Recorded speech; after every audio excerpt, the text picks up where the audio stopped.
You ever had one of those days where life tries to remind you that no matter what title you hold, how much power you've earned, or how hard you've worked to rise above it all, someone will still look at you and see nothing but your skin? That's exactly what happened on a rainy Thursday morning in the heart of East Haven, a small, historically segregated town trying to mask its deep-rooted biases beneath a fresh coat of downtown redevelopment and diversity banners. The morning had started off normal. Mayor Marcus Whitaker had just left his 7:30 a.m. breakfast meeting with the city's public works director. He wore his signature navy blue tailored suit, a slim gray tie, and the mayoral lapel pin he wore not for ego, but because it helped people remember who he was. Despite being only 38, Marcus had been re-elected twice with a majority vote and had made national headlines as one of the youngest black mayors in the state. But titles didn't protect him from profiling. As he drove his sleek black Tesla Model S through the back end of Jefferson Avenue, just taking a shortcut to avoid traffic, he noticed flashing red and blue lights in his rearview mirror. He sighed. There was no siren, just the unmistakable strobe that screamed, "You've been targeted." He pulled over calmly, rolled down his window and waited. A young white officer with a squared jaw, buzz cut, and mirrored sunglasses approached. "License and registration," the officer barked, not even looking Marcus in the eye. Marcus blinked. "Sure, officer. Is there a reason I was pulled over?" "License and registration," he repeated, this time with more edge. Marcus gave a calm smile, opening his glove box slowly, his fingers deliberate, movements practiced, like every black man taught from childhood how not to get shot. "All right," Marcus said softly, handing over his ID and registration. The officer snatched it, walked back to his cruiser and sat for several minutes. Marcus watched in his rearview mirror, unsure whether to call anyone, his assistant, his wife, or the police chief, but something told him to wait. The officer eventually returned, lips tight. "Do you know why I stopped you?" "I'm not sure," Marcus said, his voice still steady. "I wasn't speeding." The officer crossed his arms. "You made a suspicious turn near the old Jefferson warehouse. This area is known for drug activity." "Officer," Marcus said with a polite edge, "I'm the mayor. I live 5 minutes from here. I take this route every week." The officer's jaw tightened. "You're the mayor?" "Yes." Marcus calmly pulled out his mayoral badge and showed it. The officer stared for a moment, disbelief mixing with something else, something darker. "Step out of the vehicle." Marcus blinked. "Excuse me?" "Step. Vehicle." At this point something shifted. Marcus could see another patrol car pulling up behind them. A second officer, older, white with a mustache, stepped out and approached. Marcus complied. Hands visible. Calm body language. The first officer, name tag reading B. Kessler, kept a hand on his weapon. The older cop murmured something to him, but Kessler ignored it. "You fit the description of someone we're looking for," Kessler said. "Tall black male, driving a black car, near the warehouse district." Marcus frowned. "That's half the city. And again, I'm the mayor. This is my district." "Until I confirm that," Kessler said coldly, "you're just a guy in a car." "With a license, registration, and badge," Marcus replied. "I'm literally on my way to a city council meeting." By now, the second officer looked uncomfortable. "Kessler, maybe let's just check the plates and wrap this up." "Stay out of it, Sims," Kessler snapped. "I've got this." Marcus remained calm. But inside something burned. This wasn't just about him. This was about how often this happened. About how often the title doesn't matter, the degrees don't matter, the community work, the policies, the lives you change. None of it matters when someone sees only your skin. Kessler leaned in. "You got anything in the trunk?" Marcus took a deep breath. "Would you like to call the chief? Or would you prefer to escalate this and explain to the media later?" Kessler stepped back for a moment. He knew that name. Everyone did. Chief Eleanor Navarro. Latina. Tough as nails. Very vocal about her distaste for racial profiling. But something in Kessler's posture said he didn't care. "Pop the trunk," he ordered. Marcus raised an eyebrow. "Do you have probable cause?" "Pop the trunk." Marcus looked at Officer Sims. "Are you going to let him violate protocol?" Sims shifted uncomfortably. "Kessler, this isn't standard." He ID'd himself, but before he could finish, Kessler moved to the trunk and tried the handle. It was locked. Marcus, now fed up, said quietly, I'm calling Chief Navarro. He pulled out his phone. Kessler slapped it out of his hand. The phone clattered to the pavement. Stop resisting, Kessler barked. Hands where I can see them. Sims stepped in immediately. Hey, that's enough. He didn't resist, but Kessler already had Marcus turned around, handcuffed, pressed against the back of the car. Cars honked as they passed. Bystanders pulled out their phones. And Marcus? He stared at the concrete. Humiliated. Infuriated. And suddenly very, very determined. At that moment, Sims' radio crackled. Unit 26, this is dispatch. Is everything okay with Mayor Whitaker? He's late for the meeting and his GPS is pinging at your location. A silence fell over both officers. Kessler's face went white. Sims slowly turned. He is the mayor? Marcus said nothing. Kessler released the cuffs without a word, but it was too late. The crowd had gathered. Phones were recording. A child asked her mother, "Why are they arresting the mayor?" But Marcus didn't shout. He didn't lash out. He picked up his phone, checked it, then looked Kessler square in the eye. You'll be hearing from my office. He got back in his car. Sims looked like he wanted to apologize. Kessler just watched, still frozen in his arrogance and fear. Marcus drove off, but not back to his office. He turned toward the city courthouse. Because this wasn't over. Not by a long shot. And what neither Kessler nor the world knew was that Marcus Whitaker had once been a civil rights attorney. He knew the law. He knew the system. And now the system was about to feel him. But just as Marcus pulled into the courthouse garage, his phone buzzed again. It was Chief Navarro. Her voice was tight, urgent. Marcus, we have a problem. The officer who pulled you over? He's not just some rookie. He's the son of a powerful councilman, Councilman Richard Kessler. And they've already filed a complaint against you. They're accusing you of impersonating an elected official, of making threats against a law enforcement officer. Marcus's jaw clenched. Are you serious? They're trying to flip this. You're being set up. Let them try, Marcus said coldly. They just picked the wrong black man. But then Chief Navarro said something that stopped him cold. Marcus, there's more. This wasn't random. That officer was dispatched to follow you.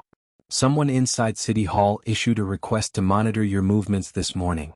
We've got 'em all. And whoever it is, they're coming for your seat. Marcus stared out the windshield, rain streaking across the glass, thunder rumbling in the distance. He had spent his life fighting to change this city, to make it safer, fairer, better. And now it seemed the battle was coming to his front door. Not just a bad cop, a conspiracy. What happens when the truth gets buried by power? And what happens when the mayor stops playing by the rules and starts writing new ones? Don't forget to like, comment, and subscribe for more powerful stories that uplift black voices and expose hidden truths. Marcus Whitaker sat behind his desk at City Hall, the storm still raging outside as his mind spun faster than the wind pounding the windows. The revelation from Chief Navarro, about a mole in City Hall monitoring his movements, was still fresh, raw, and dangerously unsettling. He had barely dried off from the unlawful traffic stop when now he had to deal with something much worse: political sabotage. That morning he was just the mayor navigating a tense racial profiling incident. Now he was the target of a calculated power play from within his own government. His hand hovered over his phone. He didn't want to call his wife Amira just yet. Not until he had more answers. She worried enough already. Being married to a public official meant nights alone, threats on social media, protesters at the front gate. But this was something darker, deeper. Marcus stared at the city budget report sitting on his desk, but his mind wasn't on numbers. It was on Officer Kessler, on the way he barked commands, slapped the phone, cuffed him like a criminal. It wasn't just about Kessler's bias or ignorance. It was the confidence in his actions, the boldness. As if he knew someone powerful had his back. Councilman Richard Kessler. Marcus had always suspected the man had a problem with him. During campaign meetings, Richard had made passive-aggressive comments. This city isn't ready for progressive reforms, and I liked it better when mayors weren't tweeting about race all day. Still, Marcus had kept it professional. He thought he could win over the old guard with results. He was wrong. And now it was clear. Richard wasn't just resisting his agenda. He was out to destroy him. A soft knock at the door pulled him back to the present. Chief Navarro stepped in, soaked from the storm but full of urgency. We traced the dispatch order, she said. It came from a secure terminal inside the Office of Public Safety. We checked the logs. Only 3 people have access. Marcus stood. Let me guess. Richard Kessler is one of them. He is, Navarro nodded. But here's the kicker. The request wasn't entered under his login. It was entered under yours. Marcus's face darkened. What? Someone spoofed your credentials? As far as the system can tell, you ordered Officer Kessler to follow yourself this morning. Which of course makes no sense. Marcus slammed his hand on the desk. They're trying to frame me. First with the false impersonation charge. Now this. Navarro sat across from him. It gets worse. The City Council's Internal Affairs Committee is calling an emergency session tonight. Richard Kessler claims he has evidence that you've abused your authority, and he's pushing for a public vote of no confidence. Marcus stared at her, stunned. That would strip me of power, temporarily, Navarro said. But long enough for them to install an interim mayor. And guess who's already being floated for that role? Marcus didn't have to guess. Richard Kessler. Navarro leaned in. This isn't just political. This is coordinated. I checked body cam footage from Kessler's unit. There's a moment, just before he slapped your phone, where he taps his chest mic twice. That's an old signal. Used in off-record units. Tells someone on a private frequency that the target is secure. Someone was listening in real time. Marcus's stomach dropped. You're saying this wasn't a traffic stop. It was a setup. Yes. And it was supposed to go differently. If you had reacted with anger, if you had resisted even a little, they'd have footage. Headlines. Justification to ruin you. Marcus sat in silence, rage pulsing under his skin like a second heartbeat. So what do we do? Navarro reached into her coat and pulled out a flash drive. We flipped the script. This is a secure copy of all the footage, dispatch logs, timestamps, and badge scans. We leak it to the press. Not from your office. From mine. We hit first and we hit hard. Marcus took the drive and stared at it like it was a sword forged from truth. Let's expose them. But just as Navarro stood to leave, her phone buzzed. Her face changed. She stared at the screen, then looked at Marcus. You need to sit down. What now? He asked. They found something. In your city-issued Tesla. Hidden under the rear panel near the charging port. A listening device. GPS transmitter. And a backup power cell. Marcus sat down slowly, eyes wide. They bugged my car? Navarro nodded grimly. Whoever we're dealing with has serious connections. That's not off-the-shelf tech. That's federal-grade surveillance gear. Someone wanted every conversation, every stop, every word you said recorded. This goes beyond politics, Marcus whispered. This is a takedown operation. Navarro stepped closer. Marcus, it gets worse. How much worse can it get? He asked. Navarro pulled up a grainy photo on her phone and turned it to him. It was from a security cam, outside the mayor's own home. A figure in a black hoodie, standing on his lawn at 3:14 a.m. the night before. Too far to see a face. But holding something shiny. What is that? Marcus asked. Navarro zoomed in. It's a key fob. For your Tesla. Marcus felt the floor tilt beneath him. I had the only one. Apparently not, Navarro said. Someone cloned it. Which means they had physical access to it. Someone close to you. Marcus's blood ran cold.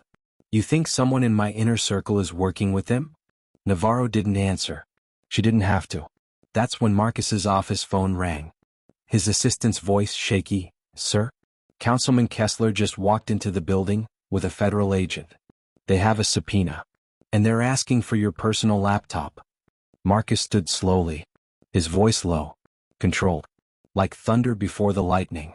Then let's give them a storm they'll never forget. Because when they come for a man who's done nothing wrong, when they plant the bugs, forge the files, and twist the system, they forget one thing. This man is the system now. And he's not backing down. Don't forget to like, comment, and subscribe for more powerful stories that uplift Black voices and expose hidden truths. The atmosphere in East Haven City Hall felt different that morning. Heavier, more electric. Like a thunderstorm building silently above an old wooden house. Mayor Marcus Whitaker stood in front of the mirror inside his private office, tying his gray silk tie with slow, deliberate movements. His laptop, still in his leather satchel, sat untouched on his desk, its contents now the target of a surprise subpoena backed by Councilman Richard Kessler and a smug-looking federal agent named Agent Bryce Donnelly from Internal Affairs. On paper, Donnelly's sudden arrival looked procedural, but Marcus knew better. This wasn't just an audit. It was a surgical political hit disguised as bureaucracy. Councilman Kessler, his political rival and father of the officer who had unlawfully cuffed Marcus, was playing a dangerous game. A game with deep pockets, quiet allies, and the kind of power that didn't need to shout. But Marcus wasn't new to pressure. Raised in the south side of Chicago, first in his family to go to college, then law school, then civil rights litigation, he knew how to move through fire without burning. Still, the sight of Donnelly casually strolling into his office without knocking was enough to ignite that fire deep in his chest. Mayor Whitaker, Donnelly said smoothly, under the authority of the U.S. Office of Government Oversight and Municipal Corruption Task Force, we're requesting full access to all digital devices, including personal and city-issued computers. You have the paperwork? Marcus asked, not flinching. Donnelly handed it over, thick, freshly signed by a judge. And a tip from inside City Hall that you've been deleting communication logs. Marcus raised an eyebrow. That's a lie. We'll see, Donnelly replied. We're also requesting access to your vehicle's internal system. GPS history, voice logs, Bluetooth pairing, the works. Interesting, Marcus said coolly. Because it was your surveillance tech we found illegally planted in that very car. Are you sure you want to open that door? Donnelly blinked, just a hint of his smirk fading. Careful, Mr. Mayor. This can either go smoothly or publicly. Publicly works fine for me, Marcus shot back. Transparency is what I ran on. Just then, Chief Navarro walked in, stone-faced and holding a red file folder labeled Operation Reflector. She handed it to Marcus discreetly, her eyes sharp with meaning. Inside were time-stamped dispatch records, officer logs, surveillance screenshots, and one bombshell document, an anonymous whistleblower testimony implicating Councilman Kessler in authorizing unauthorized surveillance, not just of Marcus, but of 3 other rising Black and Latino leaders in East Haven. The pattern was undeniable. Every time a person of color reached a position of power in the city, their careers were suddenly investigated, their reputations shredded through internal leaks. Donnelly's smug posture cracked slightly as he scanned the document. Where did this come from? A voice inside your own agency, Navarro said flatly. Not everyone plays dirty agent. As Donnelly backed off temporarily, Marcus gave the laptop voluntarily, but he had already backed up everything important.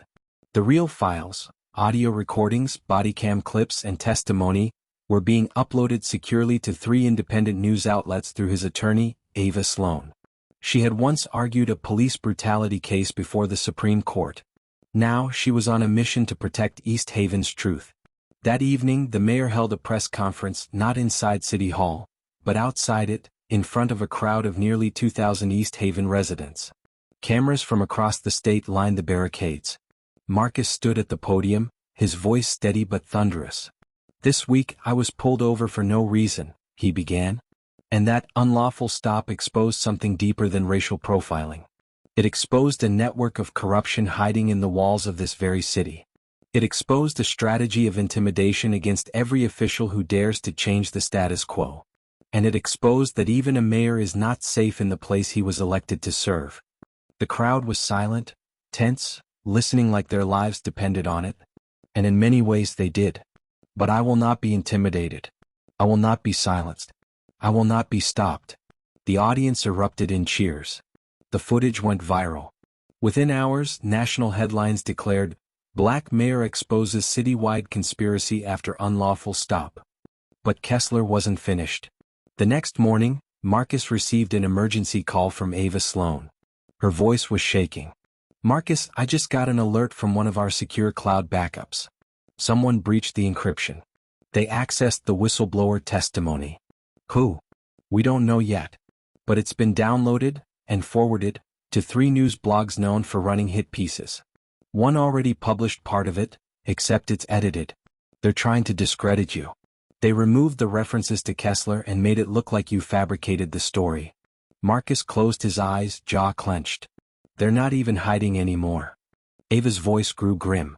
They're trying to flip the narrative. Turn you into the criminal. But that's not all. I just got word. The whistleblower is missing. Vanished last night. His apartment was ransacked, no cameras, no trace. Marcus stood still. This wasn't politics anymore. This was war. And now the only witness who could take Kessler down had disappeared. But just as he turned toward Navarro's office, his phone lit up. A known number. He answered cautiously. A deep, distorted voice said, "Mayor Whitaker. You don't know me, but I know what you're fighting. And I have everything. Videos. Recordings. Orders from inside the council. But I'll only meet you in person. Tonight. No security. No press. Come alone. Or the truth stays buried." Marcus swallowed hard. Where? The voice gave an address, an abandoned subway tunnel beneath the city. Then the line went dead. Because the truth never dies. But sometimes, it hides underground.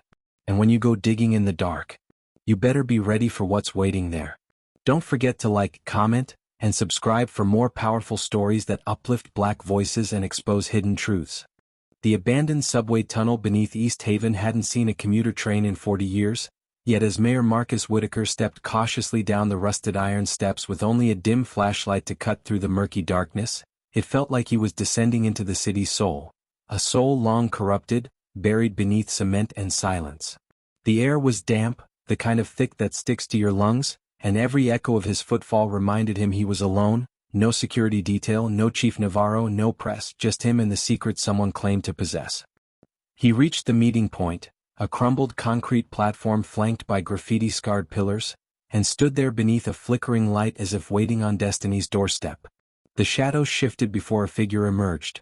A tall man in a black hoodie, face obscured, voice electronically distorted through a small speaker clipped to his jacket. "Mr. Mayor," the voice said, calm but urgent, "I used to work in the Department of Records. When I realized what they were hiding, I tried to bring it to light. They tried to bury me, so I went underground, literally." Marcus narrowed his eyes. "What do you have?" The man handed him a hard drive. Encrypted files. Internal emails, body cam footage, court memos. Proof that Richard Kessler not only orchestrated your unlawful traffic stop but used his office to fund an entire shadow surveillance network. He's been targeting rising minority officials across the county, systematically tanking their careers before they peak. You weren't the first. Just the most visible. Marcus took the drive. And the whistleblower who gave the first statement? Missing. Is he still alive? The man hesitated. He was, until 3 days ago. They found him. Staged it as a suicide. But I have audio of his final message. He knew they were coming. Marcus gripped the drive tighter, fire burning in his chest. Why now? Why me? Because, the voice rasped, you still have power. You still have reach. And if Kessler becomes acting mayor, everything goes into the shredder. Suddenly, footsteps echoed behind them. Marcus turned. Flashlights. Voices. There? Someone shouted. Tactical boots hit the concrete as half a dozen armed men in unmarked gear rushed into the tunnel. Run! The man shouted, pushing Marcus toward a side corridor. They sprinted together, breath ragged, light bouncing off the walls. Marcus ducked under broken scaffolding, up a ladder, through a metal grate that led into an old utilities tunnel, but behind them the bootsteps grew louder. Don't let them leave with the drive, someone barked. Target is priority 1. They burst into an old maintenance room and barricaded the door with a pipe. The man shoved a small burner phone into Marcus's hand. This has everything backed up. If I don't make it out, take it to Navarro. Tell her, the tower file. She'll know. Marcus tried to protest, but before he could speak, a deafening boom shattered the door, the flashbang lighting the room in a burst of white heat. The man shoved Marcus through a hatch into a trash tunnel, slamming it shut behind him. "G.O." was the last word Marcus heard before everything exploded. Crawling through the muck, ears ringing, drive clutched in his palm, Marcus finally emerged behind an old boiler on the west side of town. He coughed, dizzy, heart pounding, clothes soaked in sweat and sewage. But he had the drive. And now he had a name, the tower file. He stumbled to a payphone, one of the few left, and dialed Navarro's emergency line. "I've got it," he rasped. "The files. The whole operation. But they're coming. And I think someone on the inside tipped them off. We were ambushed." Navarro's voice was urgent. "Where are you?" At the old public works station, East Side. I need extraction. We're en route. Stay hidden. But as Marcus hung up and turned to find a place to hide, a black SUV peeled around the corner. Not Navarro. Not city police. The rear door swung open, and out stepped Councilman Richard Kessler himself, flanked by two men in dark suits. "Evening, Mr. Mayor," Kessler said with a cold smile. "You've been busy."